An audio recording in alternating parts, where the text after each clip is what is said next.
don't think Steph knows it was off the piece, but don't tell her. We'll cross that out of the recording, shall we? And we had, can I tell you about, I think it's a funny story about that. We had Ken Reddington called us all down to one end, huge vast rehearsal rooms we had. And he called us all down one end of the rehearsal room and he said, we'd been rehearsing for about 10, 12 days at this point. He said, could you go home and ask your husbands, lovers, partners, and bear in mind we're on the crest of a feminist wave, right, we're 1981, go home and ask permission of your husbands, lovers, to not shave your armpits or your legs because we wouldn't have a raise in the prisoner of war camp. Well, as if we hadn't started to do that anyway, you know. There was this dreadful hush, and Jean Ann Crowley, not backward in coming forward, went, would you like a written letter of consent? And then when we got filming, she got the makeup ladies to make 2 little patches of really thick. Lovely. She got there's an OBU, which is where all the producers sit, and then the camera on us, and she got the camera over and she said, is that long enough for you, Ken?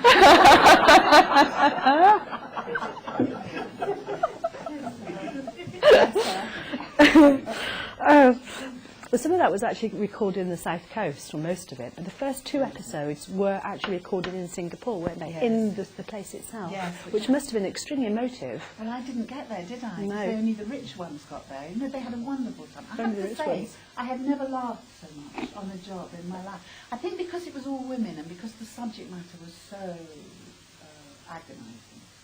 We had a wonderful woman called Molly who came everywhere with us, who had come out of the camp when she was 14, so she'd gone in when she was 10. And she was very, very little and slightly pumped, and she always stood with her handbag, and she'd never sit down, ever. She always stood. And I think it was all that endless training of those Tenko lines from when she was 10 to 14. And I was standing with her so she was acting whenever we needed advice about anything. For example, I was given a banana to eat one day, and I said to her, would you have eaten the skin of the banana? Would you have been that hungry? And she said, no, but we would have eaten the pith from inside the banana skin. Oh, I regretted asking her because we did about 8 takes of this thing. To eat this horrible pith of this banana. Anyway, we were in the studio one day, and she was standing there, and I was there. And the guys, sweet guys playing the Japanese guards, they were all French because they couldn't find anything, walked past in full regalia, and she just went like that beside me, and she went, oh, I'm so sorry, I thought I'd got over it. And then I know, it was such a lesson, because it was just I think what was good about the show was that we didn't have loads of gratuitous violence making it a war film, but we just had that threat of danger, and that little moment with her, I just thought, whoa, what you must have gone through all those years later to still have that kind of reaction. Just instinctive reaction. Well, the fun to be had. Are you someone who do cry easily? Oh yeah, I cry, yeah. I could cry now if you wanted me to. No, I do, I cry very easily. Music, a sunset. You decided early on in your career that you do something which some of us might think that's unusual, and that was you became a prison visitor. Yeah. And you visited various prisons, yeah. And it led to a meeting with a particular gentleman who became an actor who later you went on to work with, which we'll get to. But what inspired you, first of all, to take up that opportunity? I worked at Bristol Old Vic a lot in the 70s, and my digs I shared with a probation officer from, I can't remember the name of the prison now, begins with an L, it's an Open prison. Leyhill Prison. And she had this particular man in her charge who was in for murder, and his name was Reggie Branson, and he didn't know many women, and she thought it was a very good idea if we became pen pals, because she'd seen his talent in the productions that were doing in the prison. So I became his pen pal for about 18 months, and then I became a visitor. And then they do, when you've done life, you do 6 months. I don't know if the system's still the same, you do 6 months rehabilitation up in Wormwood Scrubs, which was near where I lived. And me and my then boyfriend got his audition speeches up to scratch, and he got into Webber Douglas, and the rest is history. Indeed. And of course, years later, there you were, with as Rosa, with amazing Italian family. Indeed, yes. Storming your way into Albert Square. We never crossed, though, you know. We never crossed. No, it's interesting that happened. Things come full circle, they do. It's like a kind of little reward, I suppose, I don't know. Do you keep in touch with him? No, I mean, we see each other on the circuit, as it were, but it's also a well-known fact that people who have been in prison don't say the connections that they've had from them. Has anyone done that? You probably don't want to put your hand up, but if you have, you kind of completely sever connections, no matter how close the friendship that have been made, because it really is the beginning of a new chapter. So I wasn't in any way, rejected by him, but we just kind of moved into our separate worlds. Whilst we're chatting, if you do have any particular thing you'd like to say at the time about the programme or whatever, you're more than welcome to ask. Just raise your hand and we can see. And so it's a bit of audience participation. Right, you're more than welcome to do so. Who's an Eastenders fan? Sorry, no. Fantastic experience. Yeah, I was thrilled to get it. I can remember sitting, we literally decided, my agent and I, we literally decided that it was time to do a TV series. Because I'd done the Royal Shakespeare Company and the Eastenders, and it was time to just make myself just a touch more high profile. So I went for Angel. Remember Angel? Yes. And I got down to the last 10 for Purdy. That would have been nice, but who wants Joanna Lumley's career? But the black leather might have suited you. And then they saw 60 girls for Leela, and that got down to 10, down to 6, down to 3.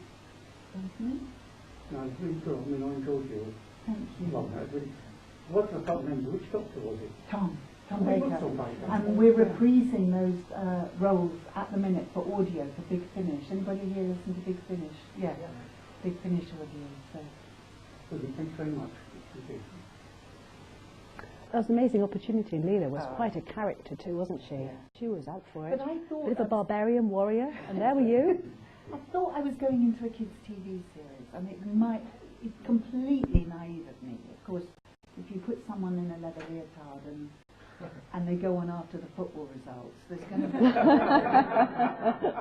going to be more interest than you're expecting. I mean, it was a stand. There was one day when they decided to launch the new assistant, as it were, and I was in at 8:30. I've never known anything quite like it before or since. I was in at 8:30 doing a breakfast show or recording something for a breakfast show. Then I had my lunch hour spent with press, and it's the first time I'd had that experience of, all the light bulbs, and you have to just move your face slowly around all of the TARDIS, and we had to step out of the TARDIS. And then I was recording all evening, so it had literally gone from 8:30 in the morning to 11 o'clock at night, absolutely non-stop. And then it was in the papers the next day, and it was a whole different, it's like I'd entered a whole different profession somehow.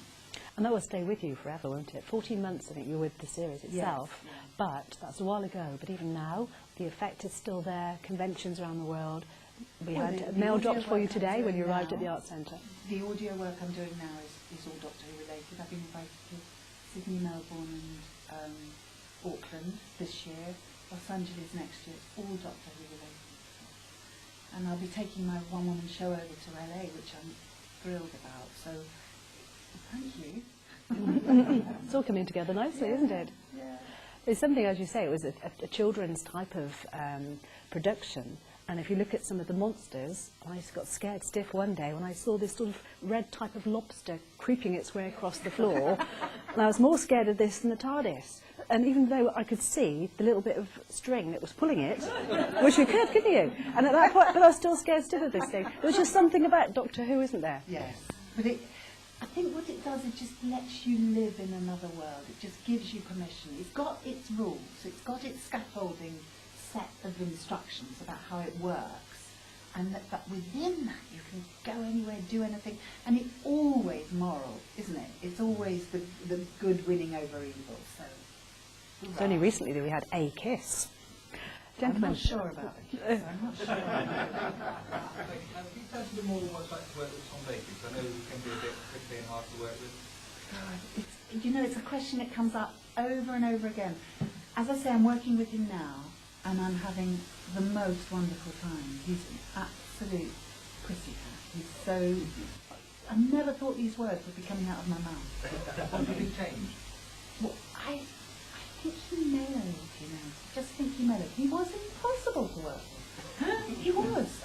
But I would never dirt mouth his ability. I think he's incredibly talented, and he was devoted to the programme. And I wouldn't in any way want to knock anybody's respect for that. But he didn't want Leela in the programme. He didn't want the character Leela, and that kind of overlapped into not wanting me there. So it was just hard. I would have stayed with the programme longer had it been a bit easier, to be honest. But he's very publicly and very gently apologised for the way he behaved. And he had me over to his house for lunch, and we went for a walk, and he's got a forest. Get into the forest. Yeah, isn't it lovely? And he makes these kind of wigwams out of sticks. Very eccentric. But I am hugely fond of him now. And what are these new audios? I mean, they're going to sound like the old days? Or? Yes, they are. And in fact, I've read, I've been given 8 to do. I suspect a couple of them should have been to Lou. He was very sadly died this year, for those of you who aren't Doctor Who fans. And the last one, actually, I would love to see on camera. Not with me in a leather leotard, but it's very, very visual. But you know what they do with soundscapes? They say the best films are on radio, don't they? You know what happens with the soundscape? It cannot be underestimated. So I think they're rather special. I think they're rather good. So we'll see. Is Sam here? Sam, you had a question that you wanted to put? I'll ask a question actually. Oh, it's not Sam. You said that when you started as the new doctor's assistant, you felt a little bit rabbit in the headlights sort of situation. And then you say about the situation at the time where Tom Baker didn't want the character of Leela on there. How have you felt that people's views have changed towards you and or the character of Leela throughout the time that you were on there? Because, as you say, when you go in there, you feel kind of nervous. Is everybody going to like the new character? How did you find it changed at the time you were there? Well, I think because my first character, the first story was written by Robert Holmes, who, for me, is still one of the best writers ever for Doctor Who. And because it was directed by Pennant Roberts, who gave me both Blanche and Leela, so I have an enormous amount to be grateful to him for, also sadly no longer with us. I was very well looked after to begin with. It was when the scripts were less connected to Leela's character and used her more as a cipher, you know, the what is it doctor text, then I found it harder to hold on to, you know, everything I was trying to build up with the character. That makes sense? Did you ever feel that, appreciating at the time when you took on Doctor Who, I think it was about 20, so seeing that role that you played in was one of the very first high profile from a woman's point of view. You had a much higher profile than the previous women's assistants. But it didn't, you were almost like a sex doll for spotty-faced teenagers.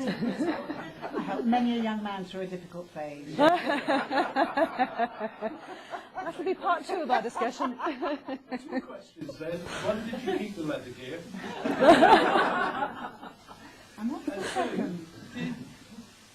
Did it offer you the opportunity to do more high-profile roles as the leading lady, or did you get offered the sort of sexy sidekick type role more often? I don't think I've ever suffered from what's commonly known as typecasting, because I think this is